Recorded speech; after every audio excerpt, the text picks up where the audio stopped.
Hello, Gary Zacharias here with the Apologist bookshelf. I want to take a second look at a terrific book called The Story of Reality. That's Greg Koukl's book. I like everything Greg Koukl puts out. I like his website, str.org.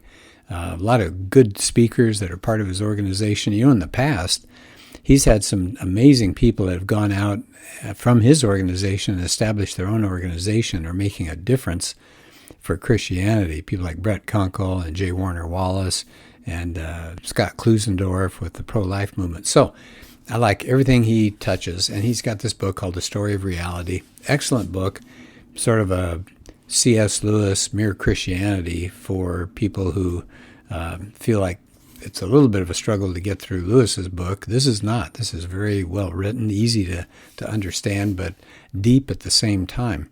So I want to take a look at chapter 16 in this book, and what he's doing in this book is going through 5 simple words that tell the story of the Bible. That's God, man, Jesus, cross, and resurrection. So he says these 5 words capture the meaning of our humanity and all human history from beginning to end. So, of course, he asks the question there, do you know and understand the biblical story if you're a Christian? And if you're seeking answers to the questions of life, then he says this book is an invitation to hear the story that explains the world in a way that nothing else will. And I agree with that. So chapter 16 introduces the third of those 5 words. We got God, we got man, and I wanted to cover what he says about Jesus as a person of history. He says, our concern is this claim. He said, before we get into what Jesus was up to and what he was all about, he said, we get this claim from some people who claim that he was never a man of history at all, or at least not like he's depicted in the story of reality. And of course, as Koukl points out, that'd be a fatal blow to Christianity. If you have an imaginary savior, that can't save real people. So he says, we've got to meet that challenge, take it seriously. But he said, I don't really take the claim seriously because the facts don't go in that direction at all. And he says, one popular view these days about the fictionality of Jesus is the recycled redeemer theory that he calls it. So here's the claim, that what we have of Jesus' life is kind of a folklore plagiarism. It was a rehash taken from fictions of ancient mythology, that bits and pieces from the lives of some of these early mystery religious figures like Mithras, Dionysus, Osiris, Attis, Horus, Adonis, that they've been recycled and kind of put together, and the dying and rising God-man is Jesus. He's just another one of many. And in fact, he's actually a composite of some of these earlier ones. So he says, I believe this is complete nonsense. And he says, not just because he doesn't want it to be true. He said the claim is false on a number of counts here. So let's take a look at that. And so here's where he starts. He says, first, let me tell you how credentialed historians answer questions like this. And then he says, let's take a look at what their research has shown. So he said, trained historians go back to the earliest records of these ancient accounts. They call them the primary sources, to try to figure out, what did the original myth say? In other words, what was originally put together about Mithras and Dionysus and all these others? So he says, here's what they've discovered.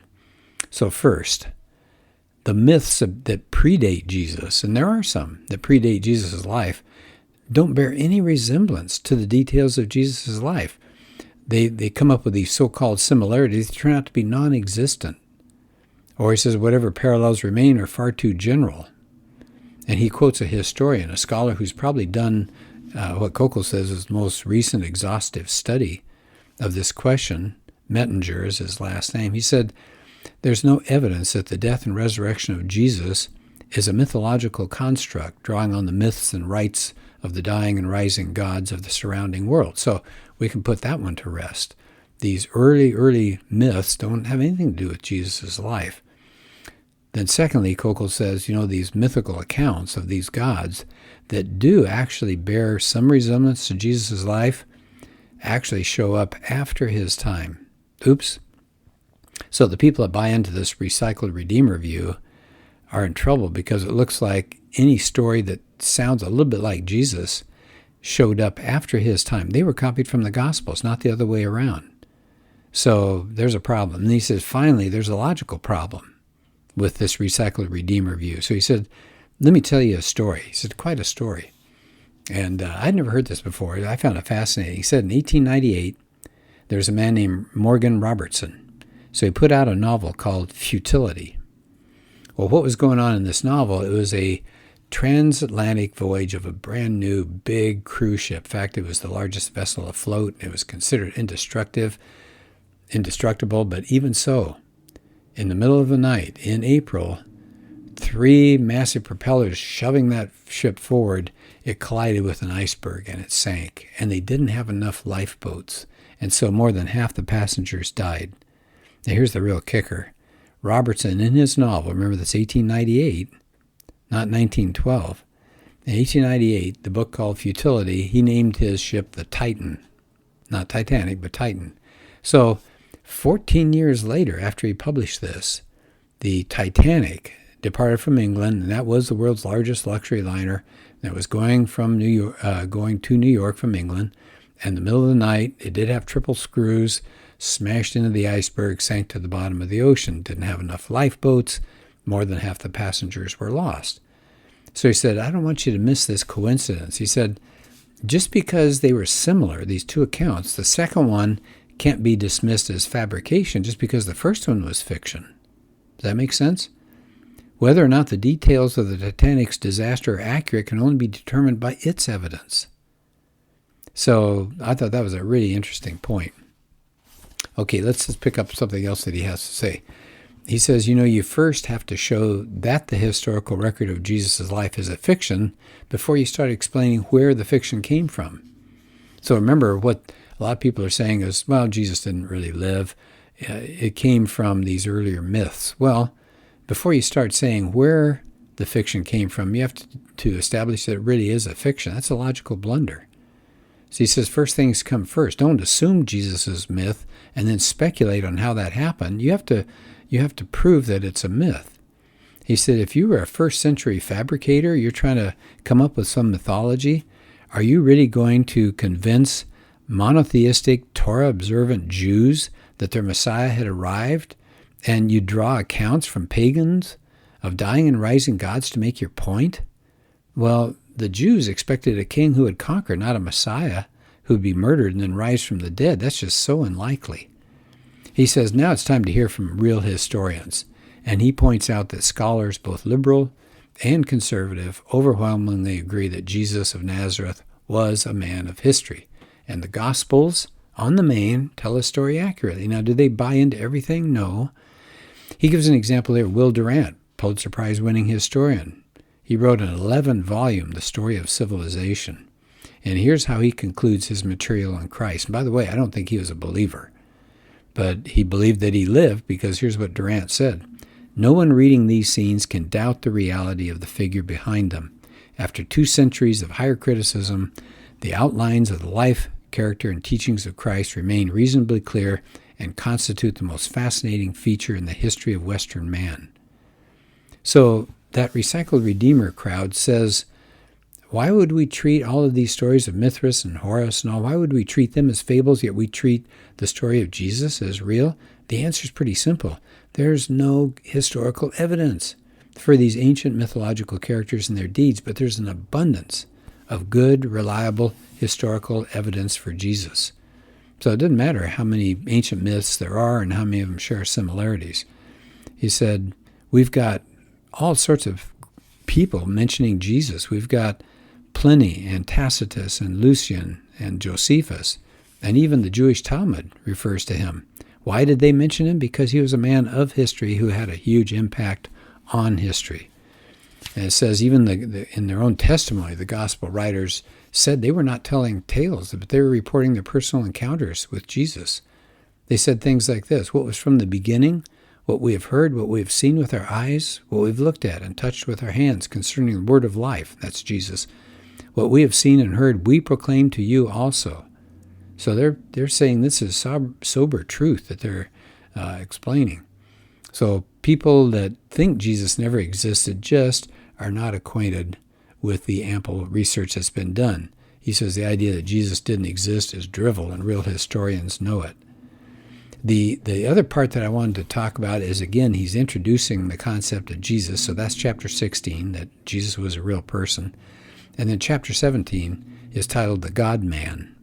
So he says, you need to know who was Jesus and what did he come to do? So key questions, right? People have all these different ideas these days of who he was and what he was here to do. So the first question that Koukl takes on, who is Jesus? He said a true human being. He grew, he said, like all of us, with joy and sadness and compassion and anger and rest and weariness. So he was like us. He is one of us, as Koukl says. So he's a man. That's the first thing we have to say about Jesus. Who was he? He was a man. But something more. He says from the beginning, Jesus is uttering things that nobody's allowed to say, at least not a Jew that's talking to other Jews. Think about how unique this is. What did Jesus say? He said he existed before he was born. He says that any sin that he pardons is forgiven, as if he's the one that any sin had wronged. He said honor that's due the Father is due to him. He said final judgment in the final day falls to him. He says he is drink for the thirsty and bread for the hungry. They'll never thirst or hunger again. He says anybody that trusts in him will never die. Now, can you imagine if you're an ancient Hebrew listening to this? I mean, we hear things like that, and we nod our heads, oh, that's nice, kind of a claim of divinity. But in Jesus' time, things were different. God was God, man was man. God was eternal, man was temporal, God was infinite, man was finite.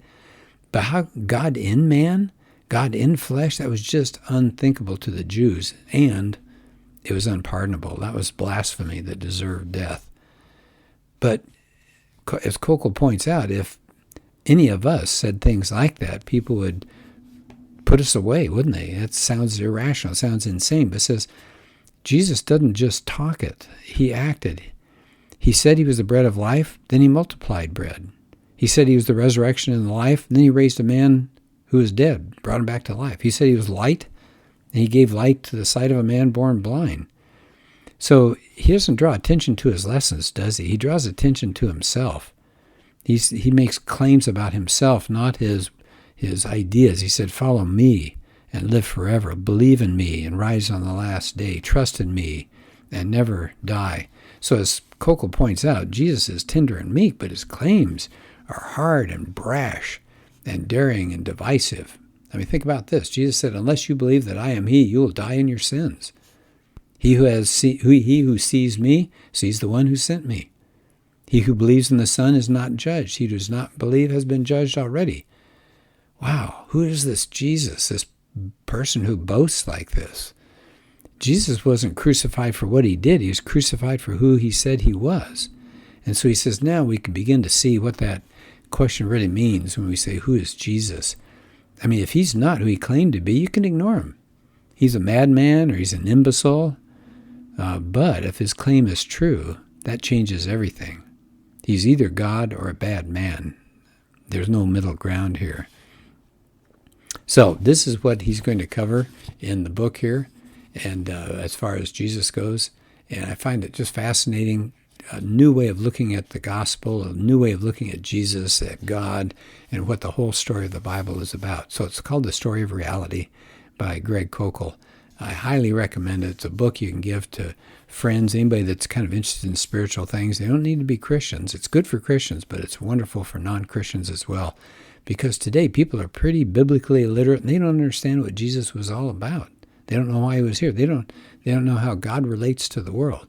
And you get all of that between the pages of The Story of Reality. So I recommend it. I hope you can pick up a copy.